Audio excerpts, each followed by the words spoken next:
JD Cap 26 here, just do repair and tips. And if you have one of these meat grinders, a winholder, and we got this one off of eBay, let's turn it this way. I'm going to show you a few things on it. I put tin foil just to keep the things clean. Take those off. Okay. This is the plunger. This comes off. This is the feed tray. Okay. And let's take this off right here. There we in. And pull this out.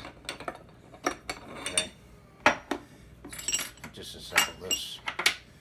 And you push this button in, twist it to the right, and it comes off. And you put it on like that, hold the button, release it. Okay. Put your top on. Do not put this in the dishwasher, any of these parts. Plunger. Okay.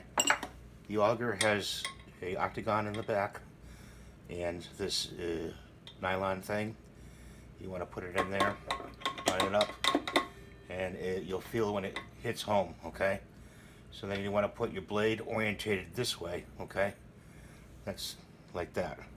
So it scrapes up against the plate. So put that on like that. Then you got two notches here and here, and you put the plate here in those two notches in the center spot, and try not to lose the blade inside like I'm doing right now, but get it like that. You want to put that like that, and it locks in like that into the two notches, because it's got to scrape up against the blade. Okay. You don't want to cross thread this thing in this nut in the front here. But you do want to have it locked in there. Okay. I'm not going to show you how to grind meat, but that's how it goes. And that's the most important thing, is having that blade orientated correctly.